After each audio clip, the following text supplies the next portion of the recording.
మొన్ననే ఛత్రపతి శివాజీ మహారాజ్ జయంతి ఉండే ఆ వీరుడు ఒక జాతీయవాదం గుండెపెట్టుకొని భారతదేశం అంతా ఒకటే చేసిండు. ఎన్నో యుద్ధాలలో విజయం సాధించిండు. అదే స్ఫూర్తితోటి ఈరోజు మోడీ గారు విజయ సంకల్ప యాత్ర మొదలుపెట్టిండ్రు. వచ్చిన వాళ్ళందరికీ స్వాగతము. గౌరవనీయులు మన ముఖ్య అతిథులు parliament committee member, national parliament committee member, మళ్ళీ రాజ్యసభ మెంబర్ గౌరవనీయులు లక్ష్మణ్ గారు, సభాధ్యక్షులు మాధవరెడ్డి గారు. ఒకటేసారి చరిత్ర ఎప్పుడు కాలేదు, ఇద్దరు సీఎంలు ఓడగొట్టిన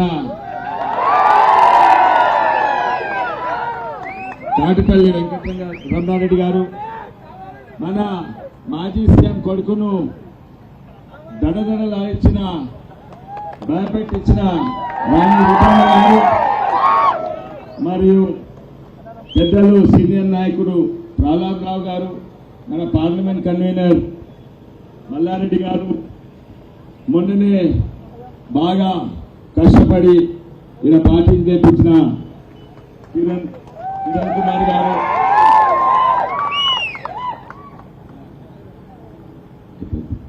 ఇక్కడ ఉన్న పెద్దలందరూ, రాములు గారు, సిరిమోని శ్రీనివాస్ గారు, కేశవులు గారు, ఇక ఉన్న రాష్ట్ర నాయకులందరికీ, కేంద్ర నాయకులందరికీ, మరియు ఇక్కడికి వచ్చిన పరిగి నాయకులకు, కార్యకర్తలందరికీ నమస్కారం. ఈరోజు పరిగిల మనం అక్కడి నుంచి ఇక్కడ వేగంగా వచ్చినానంటే ఎందుకు వచ్చినాం? హైవే ఇచ్చినారు.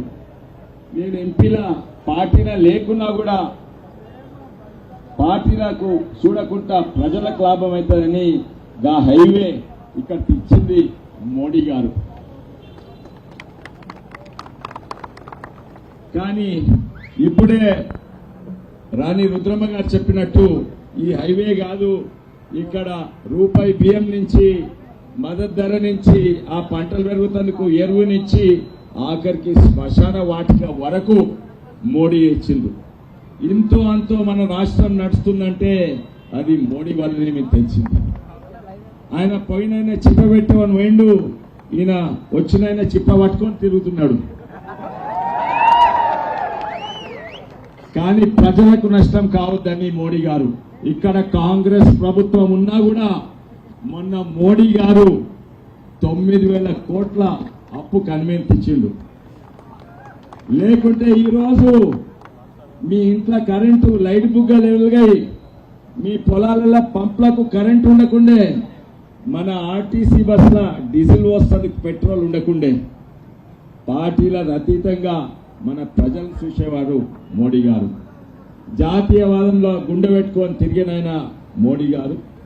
అందుకే ఈరోజు ఎవరైనా కూడా పెద్ద మనుషుల నుంచి యువకుల వరకు అందరు కూడా మోడీ మోడీ మోడీ మోడీ అంటున్నారు. దిక్కు లేని పార్టీ, ఓ సిద్ధాంతం లేని పార్టీ దిక్కు లేకుండా తిరుగుతుంటాయి, దిక్కు లేకుండా పోతుంటాయి. కానీ మన పార్టీ సిద్ధాంతము ప్రతి కార్యకర్తకు తెలుసు, అది జాతీయవాదం. అందుకే మనం ఏమంటాము, భారత్ మాతాకి. తప్పనిసరిగా వస్తున్నాము. మోడీకి ఎవరన్నా పొత్తులు అవసరమా? కార్యకర్తలు, సైనికులు అవసరము. గట్టు చూడండి, శివాజీ మహారాజ్ కూడా వచ్చినట్టున్నాడు అక్కడ. ఎంతో మంది ఎన్నో చేస్తారు, ఎన్నో రోడ్లు ప్రాజెక్టులు ఎంతో మంది చేస్తారు. కానీ సమాజాన్ని మార్చినైనా మోడీ గారు. ఓ చిన్న పని చేసి సమాజంనే మార్చినైనా, మన తెలుగు భాషనే మార్చినైనా మోడీ గారు. మీరు మర్చిపోయి ఉండొచ్చు, కొన్నేళ్ల కింద, ఓ 10 ఏళ్ల కింద పగలపూట ఆయన ఎక్కడ పోయినరా అంటే ఆయన చెంబక్క పోయినరా అనేటోళ్ళు. ఇప్పుడేమంటారయ్యా, బాత్రూమ్, ఆయన ఎక్కడ పోయినరా అంటే బాత్రూమ్ పోయినంటారు. గొప్ప నాయకులు సమాజంలో మార్పు తెస్తారు. ఇటువంటి గొప్ప నాయకులు. మొన్ననే ఈ గొట్టుముక్కలకు తిరగంగానే మధ్యాహ్నం